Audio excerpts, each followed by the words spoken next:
नमस्कार, आपल्या एज्युकेशन प्लॅटफॉर्मवरती तुमच्या सर्वांचं स्वागत आहे. आजच्या लेक्चरमध्ये आपण राज्यातील नगर परिषदा व नगर पंचायत याच्यामधले गट क आणि ड त्याच्यातली आपण जी उद्यान पर्यवेक्षक याच्याबद्दल आपण डिटेल अशी माहिती बघणार आहोत. सिलेबस काय आहे, एक्झाम पॅटर्न, तांत्रिकचा सिलेबस नेमका मराठीत आहे, इंग्रजीत कसा काय, डिटेल पद्धतीने आपण बघणार आहोत. त्याच्यामुळे व्हिडिओ शेवटपर्यंत बघा. सध्या इलेक्शन सुरू होते त्याच्यामुळे जाहिरात आलेली नव्हती. त्याच्या आधी युट्यूबला तुम्ही भरपूर व्हिडिओ बघितले असतील की नगर परिषद नगर पंचायतच्या जाहिराती येणार आहेत. पण आता कालच आलं की आचारसंहिता संपलेली आहे. ओके, आणि जाहिराती येत आहेत बाकीच्या पण, म्हणजे TCS IBPSचा करार जरी 31 डिसेंबर 2025ला संपला असला, भरपूर गोष्टी MPSCकडे गेल्या असल्या तर देखील जाहिराती येत आहेत. तर याचं जे आहे, भरपूर जणांची मागणी होती की सर या पोस्टसाठी तुम्ही सिलेबस जो आहे डिकोड करून द्या. आपण ऑलरेडी डिकोड मागची जी बॅच होती आपली उद्यान पर्यवेक्षक, उद्यान सहाय्यक वगैरे त्याच्यात आहेच, त्याच्यात आपण हे कंटेंट ऍड केलेलं आहे. बघा, तर याच्यामध्ये जर बघितलं तर बाकीचे वरिष्ठ लिपिक टंकलेखन ज्यांचं टायपिंग नसेल, मराठी 30, इंग्लिश 30, 40, परत एकदा सांगतो, मराठी 30, इंग्लिश 30, 40 अशा 3 टायपिंग सर्टिफिकेट काढून घ्या. ओके, आता जर बघाल तर आता फेब्रुवारी आहे, जवळपास 11 फेब्रुवारी आज. जून 2025-26 मध्ये याची एक्झाम होईल. मार्च किंवा फेब्रुवारीच्या एंडिंगला किंवा मार्चमध्ये टायपिंगचे फॉर्म भरायला सुरुवात होईल. टायपिंगच्या एक्झामसाठी म्हणतोय, काढून घ्या. 3 टायपिंग काढून घ्या. मराठी 30, इंग्रजी 30, इंग्रजी 40. ओके, मराठी 40ची गरज नाही. क्लिअर, चला हे खतम बात. त्याच्यात ह्या जागा आहेत, इतर अजून जागा येतील भरपूर. MPSC मध्ये पण 2026ला जाहिरात येणार आहे मोठी, तिथे तुम्हाला फायदा होणार आहे. क्लिअर, तर हे जे आहे आपल्याला लिपिक टंकलेखन नॉर्मल जे आहे 25-25चा पॅटर्न जो आहे, वरिष्ठ लिपिक वगैरे याला हा पॅटर्न असतो. पण आपल्याला मेन मुद्द्याला हात घालायचा आहे, उद्यान पर्यवेक्षकसाठी आपल्याला बघायचं. बघा, उद्यान परीक्षेसाठी नेमका एक्झाम पॅटर्न काय आपण बघणार आहोत, शैक्षणिक पात्रता आपण बघणार आहोत, सगळं बघणार आहोत. थांबा थोडंसं बघा. याच्यात जर बघितलं मराठी, इंग्रजी, GS GK, बौद्धिक चाचणी आणि सर्वात महत्त्वाचा आपण या व्हिडिओमध्ये जास्त बघणार आहोत तो म्हणजे तांत्रिक विषयासंबंधित 40 प्रश्न. मराठीचे किती प्रश्न आहेत? 15 प्रश्न आहेत. ओके, इंग्रजीचे 15 प्रश्न आहेत, सामान्य ज्ञानाचे 15 प्रश्न आहेत आणि बौद्धिक चाचणीचे 15 प्रश्न आहेत आणि याचे 80 प्रश्न आहेत. इथे थोडंसं ते गुणामध्ये चुकले त्यांचं, जाऊ द्या. याच्यात जर बघितलं तर इथे कसं आहे की तांत्रिक विषयाच्या संबंधित 40 प्रश्न आहेत. ओके, 15-15, 30-30, हे झाले 60 आणि हे झाले 40. ओके, म्हणजे हे झाले 120 आणि हे झाले 80 मार्कांच्या बाबतीत जर झालं तर इथे थोडंसं त्यांचा जांगडगुत्ता झाला. 80 बरोबर आहे. क्लिअर, हे क्लिअर झालं. तर आता एक महत्त्वाचा मुद्दा आहे की मराठीत असेल, इंग्रजीत असेल, सामान्य ज्ञान त्यांनी सांगितले मराठीत असेल आणि इथं सांगितलंय बौद्धिक चाचणी पण मराठीत असेल आणि इथं सांगितलंय त्यांनी की संबंधित तांत्रिक विषयाचे संबंधित जे आहे ते मराठीत असेल. पण याच्या आधी पण कृषी सेवकला पण मराठीतच दिलं होतं. आपण सगळ्यांनी ट्विट वगैरे केलं, सर्व विद्यार्थ्यांनी सगळ्यांनी जोर लावला. इथे इंग्रजी पण आलं, म्हणजे मराठी प्लस इंग्रजी. आणि आजपर्यंतचे सगळे उद्यान पर्यवेक्षक, उद्यान सहाय्यक वगैरे दोन्ही भाषेत झालेले आहेत पेपर. ओके, त्याच्यामुळे त्याचं टेन्शन घेऊ नका की हे मराठीत असेल तर काही नाही. आपण त्याच्या जाहिरात आली की त्याच्या जाहिरातमध्ये बघू की मराठी आणि इंग्रजी आहे का. नसेल तिथं जर फक्त मराठीत असेल तर आपण सगळं रान उठू आणि तिथं इंग्रजी हा शब्द टाकायला लावू. दोन्ही टाकू, मराठी उडवायचं नाही आपल्याला. आपली भाषा आहे मराठी, अभिमान आहे त्याचा, मराठी आणि इंग्रजी. क्लिअर, ही गोष्ट. त्याच्याबद्दल आता टेन्शन घेऊ नका. जाहिरात येऊ द्या, जाहिरात आल्यानंतर बघू आपण त्याच्यात काय. त्याच्यात मराठी आणि इंग्रजी असेल काही प्रॉब्लेम नाही. ओके, फक्त एकदा क्लिअर दिसते का चेक करतो. क्लिअर दिसते, काहीच वाद नाही आहे. ओके, तर हे कळलं. 15-15-15-15 60 प्रश्न आणि 40 प्रश्न. या 40 प्रश्नाचा सिलेबस काय तो मराठीतच दिलाय त्यांनी. आपण त्याला ट्रान्सलेट केलंय, त्याचं मटेरियल पण काढलंय, त्याच्याबद्दल टेन्शन नाही. 2 तास वेळ आहे, MCQ फॉर्मॅटमध्ये आहे. ओके, डिटेल असं जे जाहिरातमध्ये येतं त्याच्याबद्दल टेन्शन करायचं नाही. सध्या अभ्यास घ्यायचा, आपल्याला अभ्यास करणं अपेक्षित आहे. याची PDF आपल्या टेलिग्राम चॅनलला तुम्हाला भेटून जाईल, स्वराज्य अकॅडमी ओम सर. डिस्क्रिप्शनमध्ये लिंक आहे, हे करा, कॉपी पेस्ट करा. टेलिग्रामला जायचं, कोणाला तरी ती लिंक सेंड करायची, त्याच्यावर क्लिक करायचं, जॉईन होऊन जातो. इतकं सोपं असतं, एवढं सांगतो मी. बघा, आता याच्यात बघायचं आपल्याला शैक्षणिक पात्रता. तर एक लक्षात ठेवा, स्पष्ट सांगतो, हॉर्टिकल्चरचे विद्यार्थी पात्र आहेत, सगळे हॉर्टिकल्चरचे. ओके, फॉरेस्ट्रीचे पात्र आहेत, ॲग्रिकल्चरचे सगळे विद्यार्थी पात्र आहेत. ओके, म्हणजे हॉर्टिकल्चर, फॉरेस्ट्री आणि ॲग्रिकल्चर. आता याच्यात म्हणजे ॲग्रीचे अलाइड आहेत का सर? हो, मी ॲग्री युनिव्हर्सिटीच्या अंडर म्हणतोय मी, ते पात्र आहेत. ओके, हे 3 तर आहेतच, हॉर्टिकल्चर, फॉरेस्ट्री आणि ॲग्रिकल्चर. मग ॲग्री अलाइड ब्रांचेस आहेत का एलिजिबल? कशामुळं? याच्या आधी नोटिफिकेशन आहे आपल्याकडे वेगवेगळ्या महानगरपालिकेचं की ॲग्री आणि अलाइड ब्रांचेस इलिजिबल आहेत. ओके, ते टेलिग्राम चॅनल आहे. आता इथं मी घेऊ शकलो नाही, ते आहे उपलब्ध आपल्या टेलिग्राम चॅनलला. आणि जिथं बीएससी ॲग्रिकल्चर आलं तिथं जवळपास सगळेच असतात की ॲग्रिकल्चरच इथं तिथं बीएससी ॲग्रिकल्चर पण नाहीये. त्याच्यामुळे ॲग्रिकल्चर म्हणजे ॲग्रीच्या अलाइड ब्रँचेस इलिजिबल आहेत. एका ठिकाणी तर बॉटनी पण होतं, इथं दिलेलं नाही त्यांनी, पण बॉटनी देखील एका याला म्हणजे एका काय 2-3 याला इलिजिबल होतं. तर ते देखील आपण जाहिरात आल्यानंतर त्याच्यात देखील वाढ करू शकतो जर बॉटनीवाले इलिजिबल नाही ठेवले तर. हे तात्पुरत्या स्वरूपात आहे. अजून डिटेल जाहिरातमध्ये डिटेलमध्ये येतं, त्याच्यामुळे घाबरू नका. ज्यांनी याच्या आधी दिलेत महानगरपालिकेवाल्याने एक्झाम दिल्यात तुम्ही ते सगळे पात्र आहातच, काही प्रॉब्लेम नाही, कारण सेम पोस्ट आहे. ओके, फक्त ती नगरपंचायत आणि नगर परिषदच्या बाबतीमध्ये पोस्ट आहे, पोस्ट सारखीच आहे की इकडे भरती होत आहे. क्लिअर? त्याच्यामुळे घाबरायचं काही टेन्शन नाही किंवा सर मी तिकडे पात्र होतो इथं दिलंच नाही. तुम्ही पहिले याला पात्र होतात, पुढेही राहणार आहात, फक्त जाहिरात येऊ द्या. जाहिरात आल्यानंतर तुम्ही जर नसली समजा फॉर्म भरायला अडचण, आपण परत एकदा मेसेज वगैरे मागच्यासारखं करू आणि एलिजिबल आपण हे करू सगळे मिळून. क्लिअर? ती एक महत्वाची गोष्ट आहे. आता मेन महत्वाचा मुद्दा आहे सर हे मराठीत सिलेबस आहे, मग आमचं कसं? मी आहे ना, कशाला आहे, मी आहेच. ओके, तर हे आहे 80 प्रश्नासाठी, म्हणजे वरचे 60 प्रश्न नॉन टेक्निकल, 40 प्रश्न टेक्निकल, ही 9 मुद्दे आहेत. ओके, तर हे 9 मुद्दे आहेत, हे 8 मुद्दे मराठीत आहेत, 9 मुद्दे इंग्रजीमध्ये आहे. ओके, तर बघा आता मी त्याला डिकोड करून टाकलेला आहे. ही आपला सिलेबस. ओके, इथून सुरू झाला बघा. बघा हा पॉईंट नंबर 1. ओके, ते बघा हे फंडामेंटल्स ऑफ हॉर्टिकल्चर. याच्या आधी ऑलरेडी आपण मागच्या जुने महानगरपालिकेच्या याच्यात होतं, खूप प्रश्न नोट्स आहेत त्याचे MCQ आहेत, ॲज इट इज प्रश्न आले. पुढे मी दाखवणार आहे तुम्हाला की ॲज इट इज प्रश्न डायरेक्ट, विशेष नाही आपल्या याच्यातून. बॉटनी हे सेम आहे, काहीच नाही. याच्यात नवीन हा भाग आहे आणि हा भाग आहे. ओके, याचे नोट्स टाकल्यात आणि MCQ टाकलेत. याच्यात 2च्या बाहेर काहीच करायचं नाही. याच्या नोट्स टाकल्यात, MCQ टाकलेत. MCQ विथ एक्सप्लेनेशन आहेत. MCQ जरी केले आणि नोट्स जस्ट ओव्हरलुक केली बस झालं, काही गरज नाही. मी तर म्हणतो MCQच करा आणि नोट्स फक्त ओव्हरलुक करा, खतम बाट, काहीच नाही, त्याच्या बाहेर जायची गरज नाही. हे 2 मुद्दे नवीन आहेत. हे 2 मुद्दे नवीन आहेत. हे जुनेच आहेत, महानगरपालिकेला आधी होते, त्याच्यावरती आपण लेक्चर पण टाकले, डिटेलमध्ये शिकवले, ॲज इट इज प्रश्न आलेत. पुढे दाखवतो तुम्हाला, प्रूफ सहित दाखवतो की तुम्ही म्हणाल ॲज इट इज प्रश्न, प्रूफ बघा तुम्ही, पुढे दाखवतो तुम्हाला. बघा ओके, हा एक मुद्दा एक नवीन आहे. याचे नोट्स टाकलेले आहेत आणि याच्या MCQ टाकलेले आहेत, काहीच वाद नाही. क्लिअर? काहीच नाही. हे नवीन मुद्दे, फक्त 3 मुद्दे नवीन सापडले फक्त आपल्याला. 3 मुद्दे सांगतोय. पॉईंट सिलेबस पॉईंट तर हेच आहे. बाकी हे जे आहेत plan propagation, nursery management, plan breeding, याचे MCQ टाकलेत. हे जुनाच पॉईंट आहे, ते वरचे जे बेसिक्स ऑफ हॉर्टिकल्चरमध्ये इथं होऊन जातं. नर्सरी मॅनेजमेंटची नोट्स टाकलेली आहे, महानगरपालिकेच्या जुन्या याच्यातच ते कव्हर होऊन जातं, काही विषय नाहीये. प्लॅन ब्रीडिंगचे MCQ टाकले तेवढेच करा. आणि नॉर्मल तुमच्याकडे जी काही नोट्स असेल, जी आपली टॉप, सुंदा, नागर, जी कुठली पण एक कुठल्यापैकी एक नोट्स, तिथून हा पॉईंट फक्त वाचून घ्या, प्लॅन ब्रीडिंगचा, बस सफिशियंट आहे. किंवा आपले MCQ हे आता अजून याच्या डिटेलमध्ये नोट्स देऊ शकतो, त्या बघू आपण जाहिरात आल्यानंतर, अजून त्याच्यात टाकू कंटेंट. पण सध्या मिनिमम तेवढं करून टाका, तुम्हाला त्या 40 पैकी 40 प्रश्न येऊन जातील, 80 पैकी 80 पडून जातील, काहीच विषय नाहीये. मिनिमम मटेरियल करा. मी सांगितलेले प्रश्न टाका, भरपूर याच्यावरती प्रश्न 80, 60, 120 पर्यंत प्रश्न टाकलेत मी प्रत्येक पॉईंटवरती. ओके, ही एक महत्वाची गोष्ट आहे. त्याच्यानंतर हे पण ऑलरेडी आहे, ग्रोथ रिटार्डर वगैरे वगैरे, सगळ्याच्यावरती MCQ टाकले ऑलरेडी पहिल्यांदा विथ एक्सप्लेनेशन. आणि टप्प्याटप्प्याने ऑलरेडी काही कंटेंट जे आहे रिपिटेटिव्ह आहे, ते की महानगरपालिकेला ऑलरेडी होतं ते तिकडेच आहे. म्हणजे दोन्ही याच्यातून नोट्स प्लस PDF, म्हणजे नोट्स आणि MCQ, आणि पहिले काही जे जवळपास 20 लेक्चर, त्या पद्धतीनं हे आहे. ओके, याचे पूर्ण याच्यावरती MCQ टाकलेले, हे पूर्ण अशा गोष्टी कव्हर केलेलं आहे. ओके, आणि याच्यातलं म्हणजे कंटेंट ऑलरेडी रिपिटेटिव्ह आहे, महानगरपालिकेला होता, आपल्या रेग्युलर नोट्समध्ये पण हे उपलब्ध आहे, काही विषय नाही त्याच्यामुळे हे 9 जे मुद्दे आहेत.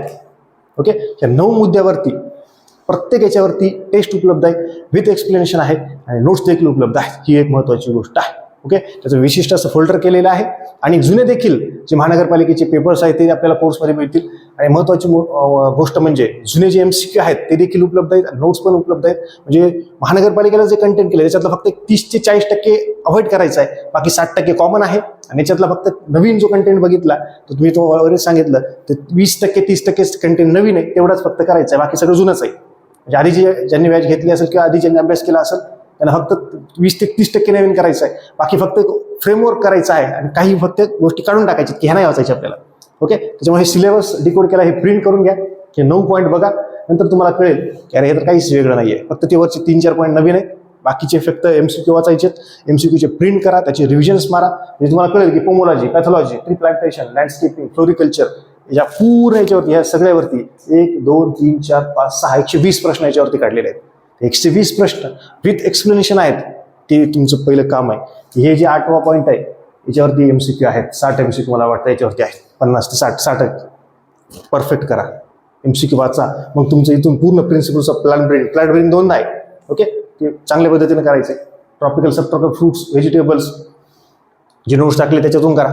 ओके, किंवा आपलं जे एक मी बॅचमध्ये दिलंय तेवढंच कंटेंट करून टाकायचं, बस सफिशियंट आहे. ओके, हे 9 मुद्दे आहेत. त्याच्यानंतर तुम्हाला जर दाखवायचं झालं, आता हे झालं सिलेबस, तो प्रिंट करायचा आहे. तर तुम्ही म्हटलं की तुमचे प्रश्न ॲज इट इज आलेत. बघा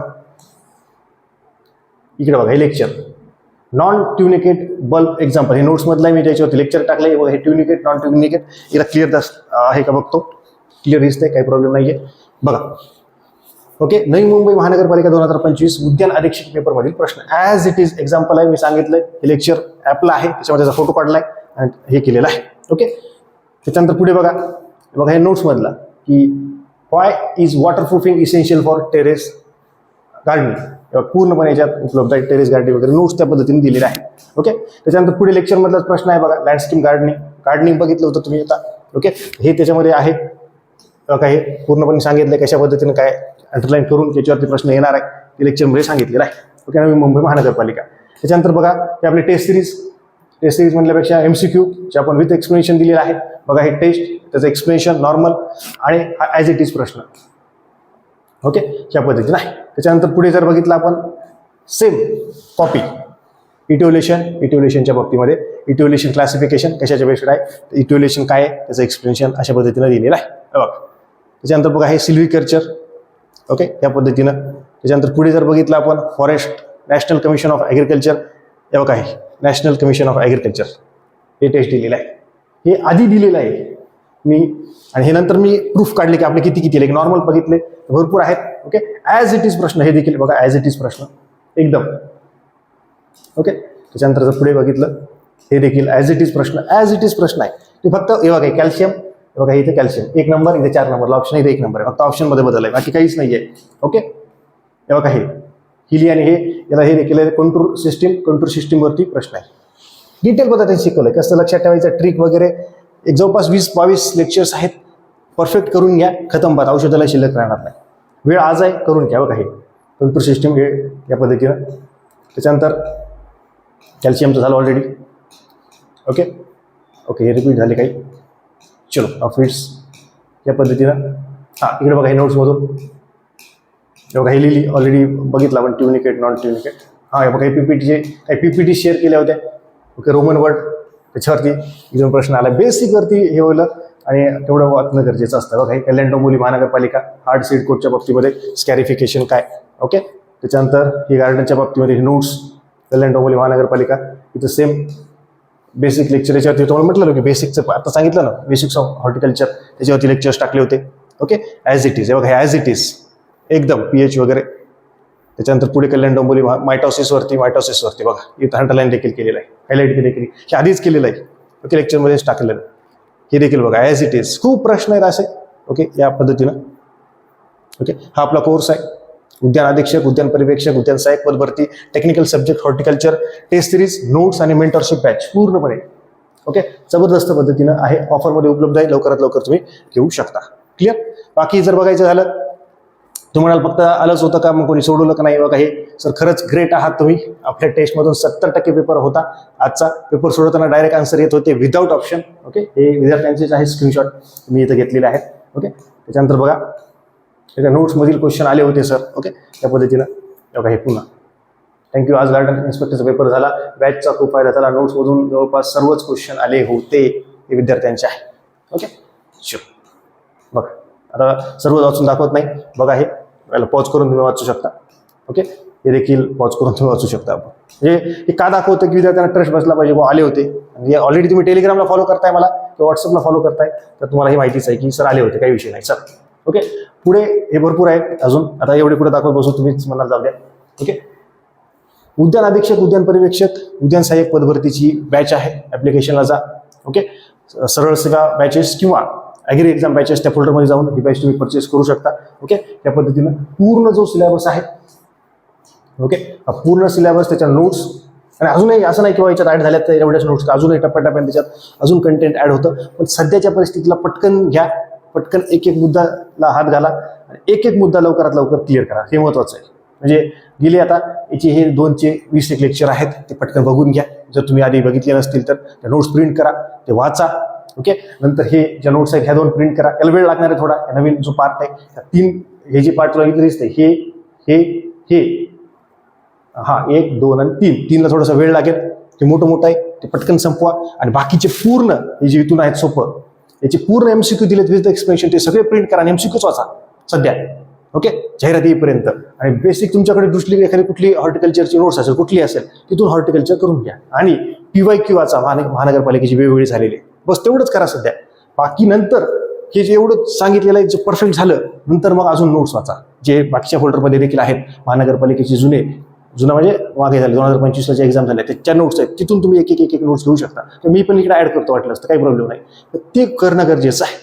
ओके, हे जर तुम्ही नाही केलं, ही जर तुम्ही म्हटलं की हे मग पुढचं करतो, नाही, हे पहिले जे बेसिक आहेत, मी परत सांगतो, पहिले हे 3 मुद्दे लवकर करून घ्या, पटकन होऊन जातील जाहिरात यायच्या आधी. ही महत्वाची गोष्ट आहे. बाकीचा पार्टचे एमसीक्यू पूर्ण दिलेत. एमसीक्यू मुळे काय होईल, तुम्हाला कळेल की प्रश्न कसा आहे, सिलेबसमध्ये काय आहे. समजा प्लॅन ब्रीडिंग आहे, प्लॅन मध्ये कुठल्या मेथड्स आहेत, काय आहे, कुठल्या मेथडचं काय आहे हे कळेल. नंतर तुम्ही कंटेंट वाचा. पहिल्यांदा तुम्ही प्रश्न वाचा, त्याचं एक्सप्लेनेशन वाचा, सॉल्व्ह करा, त्याला रिपिटेटिव्ह करा, नंतर कंटेंट जा. कारण तुम्ही डिग्रीत हे सगळं केलेलं आहे. आता सॉइल फर्टिलिटी, न्यूट्रिएंट मॅनेजमेंट, प्रश्न बघा कुठले आहेत, मग तुम्हाला कळेल. त्या पद्धतीने जाणं गरजेचं आहे. फक्त नोट्स वाचाल त्याचा तेवढा फायदा होत नाही. मागच्या वेळेस विद्यार्थ्यांनी फक्त एमसीक्यू वाचले, खूप फायदा झाला त्यांना. डायरेक्ट परीक्षेच्या आधी ते एमसीक्यू वाचू लागले पटपट फास्टमध्ये, त्यांचा खूप फायदा झाला. आधी एमसीक्यू, PYQ, नंतर नोट्स, अशा पद्धतीने जाणं गरजेचं आहे. फक्त नोट्स तेवढा फायदा होत नाही. नोट्स वाचावीच लागते का? वाचावीच लागते. ओके, जर तुम्हाला माझे व्हॉट्सअपचे स्टेटस दिसत नसतील तर 94 21 44 24 36 या व्हॉट्सअप क्रमांकावर तुम्हाला मेसेज करा. तुमचं पूर्ण नाव, ओके, तुमचा जिल्हा, तुमच्या डिग्रीचं नाव, हे सगळं पाठवा. म्हणजे तुमचा कॉन्टॅक्ट माझ्याकडे सेव्ह होईल. तुम्ही देखील माझा कॉन्टॅक्ट सेव्ह करा, म्हणजे तुम्हाला माझे व्हॉट्सअपचे स्टेटस दिसतील. वेगवेगळे जे अपडेट्स असतील एक्झामचे वगैरे, किंवा काही प्रश्न विचारायचे असेल, की कॉल करून बोलायचं असेल, त्याच्यावरती तुम्हाला ते अपडेट मिळेल. अशा जबरदस्त लेक्चरचं पुढच्या लेक्चरमध्ये भेटूयात. पण तुमचे जे काही प्रश्न असतील तर कमेंट सेक्शनमध्ये कमेंट करा. आणि नक्कीच हा जे सगळे जे एमसीक्यू आहेत, नोट्स आहेत, त्या प्रिंट करा. त्यानुसार जबरदस्त पद्धतीने अभ्यास करा. कुठेही टेन्शन घेऊ नका. ओके, जुने जे व्हिडिओ आहेत आपल्या महानगरपालिका स्ट्रॅटर्जीचे, ते देखील बघून घ्या वाटलं असतं. पण बेसिक जे मी सांगितलेलं आहे इथे, याच्यावरती खूप भर देऊन सांगतो. याच्यावरती जवळपास 20 लेक्चर्स मी टाकलेत. ओके, हे पहिल्यांदा लवकरात लवकर बघून घ्या. याच्यावरती हे खूप महत्वाचं आहे. याच्यावरती जास्त प्रश्न असतात, बाकीचे याच्यावरती येतील, कमी येतील. ओके, ही एक महत्वाची गोष्ट आहे. तर जे काही तुमचे मित्र असतील, जे अभ्यास करत असतील, मैत्रिणी असतील, त्यांना हा व्हिडिओ शेअर करा. आणि अजूनही वाटलं तुम्हाला की सर अजून एखादा व्हिडिओ टाका स्ट्रॅटर्जीचा, अभ्यास कसा करायचा आहे, तर कमेंट सेक्शनमध्ये कमेंट करा. जितके जास्त लाईक्स, जितके जास्त कमेंट, तेवढा लवकर व्हिडिओ येईल. अशा जबरदस्त लेक्चरचं पुढच्या लेक्चरमध्ये भेटूयात. तोपर्यंत धन्यवाद.